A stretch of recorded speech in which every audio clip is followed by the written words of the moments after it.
성일의 아침을 여는 독서방송 2020년 10월 6일입니다. 여러분과 함께하는 17번째 아침 지금 출발합니다. 안녕하십니까. 저는 아침을 여는 독서방송의 진행을 맡고 있는 2학년 1반 정경훈입니다. 여러분들은 누군가를 도와준 적이 있나요? 예를 들어서 친구가 풀기 어려운 문제를 푸느라고 끙끙대고 있을 때 내가 그 친구와 같이 머리를 맞대고 문제를 같이 풀어주는 식으로 도움을 줬다든지 하는 것 말이죠.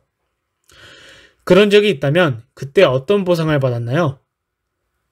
물론 물질적으로 보상을 받고 도와준 경우도 있겠지만 우리는 이럴 때 물질적인 보상보다도 더 값진 보상을 받게 됩니다. 바로 보람입니다. 이 보람감을 얻기 위해 누군가는 지금 이 순간에도 열심히 움직이고 있습니다. 오늘도 보람감으로 하루를 보내고 있는 사람들을 생각하며 책 속의 한 줄 코너로 가보겠습니다. 내게 수천 개의 팔이 있어 내 마음껏 쓸 수 있다면 아름다운 물방앗간 아가씨는 참된 내 마음을 알아줄 텐데 아, 내 팔은 너무도 약하구나. 이제 조용하고 시원한 휴식 시간. 나는 다른 직공들과 함께 앉아있네. 주인이 모두에게 말하네. 모두 수고들 했네. 그러자 사랑스러운 아가씨는 모두에게 잘 자라고 인사하네. 이 글귀는 빌 헬름 밀러라는 독일의 한 시인이 쓴 겨울 나그네라는 시집에서 하루 일이 끝나고 라는 시에서 가져왔습니다. 이 시의 화자는 물방앗간에서 일하는 한 노동자입니다. 이 화자는 일을 하면서도 자신이 일을 열심히 하기 위해 노력하는 모습과 일하고 힘든 화자의 마음을 물방앗간 아가씨가 알아주길 바라고 있습니다. 어쩌면 이 화자는 주인이 쉬는 시간 동안 자신과 자신의 동료들에게 건넨 수고했다라는 한마디, 그리고 아가씨가 잘 자라고 건넨 인사 한마디로 하루하루를 살아가고 있을 것입니다. 우리 주변에도 이런 사람이 잘 보이지는 않지만 실제로는 많습니다. 대표적으로 의사라는 직업을 가진 사람들이죠. 의사는 환자들이 자신에게 건네는 따뜻한 감사 인사 한마디로 보람감을 얻고 그 보람감은 의사를 움직이게 하는 원천이 됩니다. 오늘 방송 주제는 의학과 생명과학입니다. 먼저 2학년 9반 금민준 학생이 배아 줄기세포에 대한 내용의 책을 소개해드리겠습니다. 안녕하세요. 저는 2학년 9반 금민준입니다. 저는 오늘 독서방송을 통해 여러분께 배아 줄기세포에 대해 소개하고 배아 줄기세포의 논쟁점들을 정리해드리려고 합니다. 먼저 배아 줄기세포는 다른 여러 종류의 세포로 분할할 수 있는 세포입니다. 분할한 세포 분열 시 형태적, 기능적으로 역할에 맞는 특이성을 확립해가는 현상입니다. 배아 줄기세포는 현재 세계 각국에서 경쟁적으로 연구 중이라고 합니다. 줄기세포를 적절히 사용할 수 있다면 장기 이식을 매우 손쉽게 할 수 있어 질병 치료에 새 시대가 열릴 것이기 때문이죠. 하지만 배아 줄기세포는 난자와 정자가 만나 수정란이 된 지 한 달 정도 후에 형성되는 배아를 추출하는 것인데 이를 추출하는 것은 인간의 생명을 빼앗는 행위라고 여기는 입장도 있습니다. 그래서 배아 줄기세포에 관한 논쟁이 끊이지 않고 있지요. 그래서 저는 이 논쟁에 대해 자세히 다루고 있는 마이클 샌델의 완벽에 대한 반론이라는 책을 소개시켜 드리려고 합니다.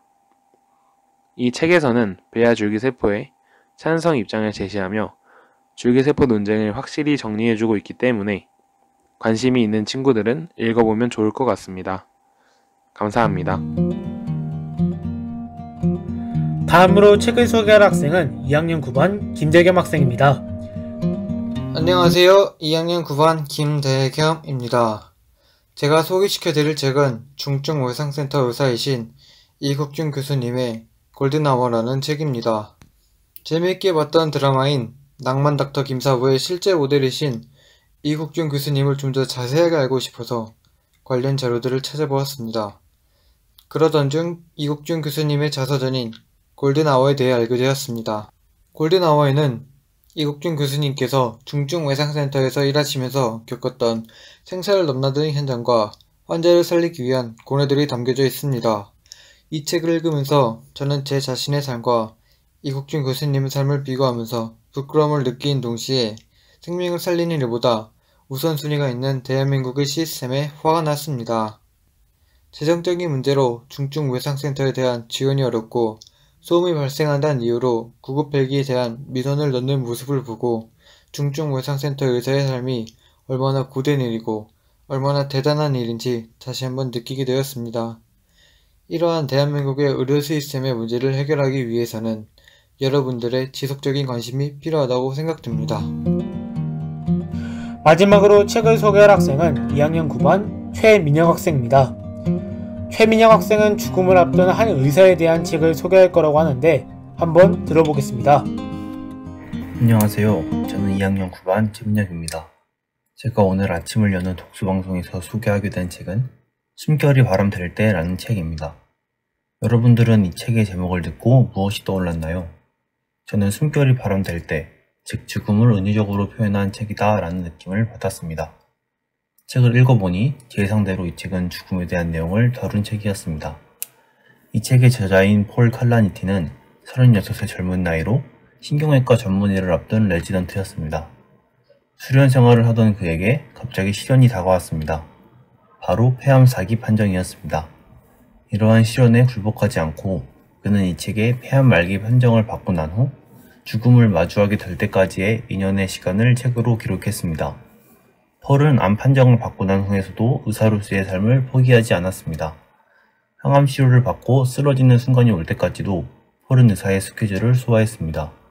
이런 폴의 모습을 보면서 저는 의사로서의 소명의식을 느낄 수 있었습니다.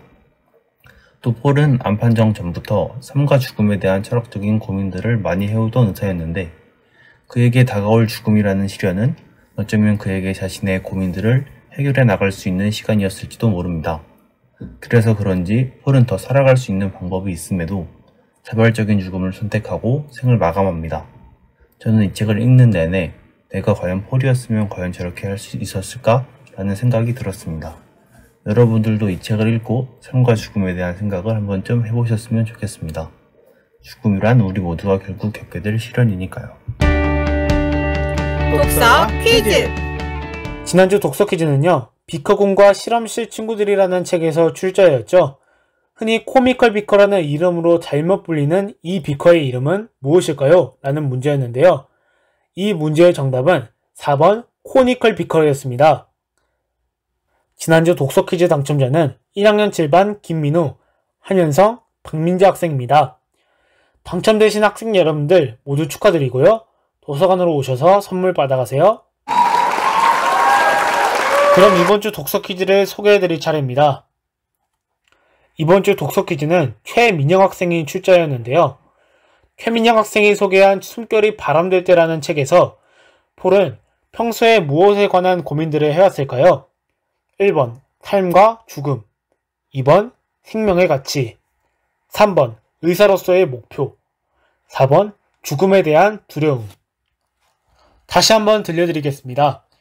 숨결이 바람될 때라는 책에서 폴은 평소에 무엇에 대한 고민들을 해왔을까요?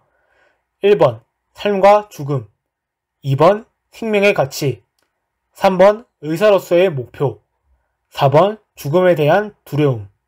정답을 아는 학생은 리로스쿨에서 응모해주세요. 추첨을 통해서 선물을 드리도록 하겠습니다. 아침을 여는 독서방송의 모든 방송부는 유튜브 청운제 도서관 채널에서 다시 듣기를 할 수 있습니다. 오늘 아침을 여는 독서방송은 여기까지입니다. 1교시 수업 준비 잘 하시고요. 저희는 다음 주에 다시 인사드리겠습니다. 고맙습니다.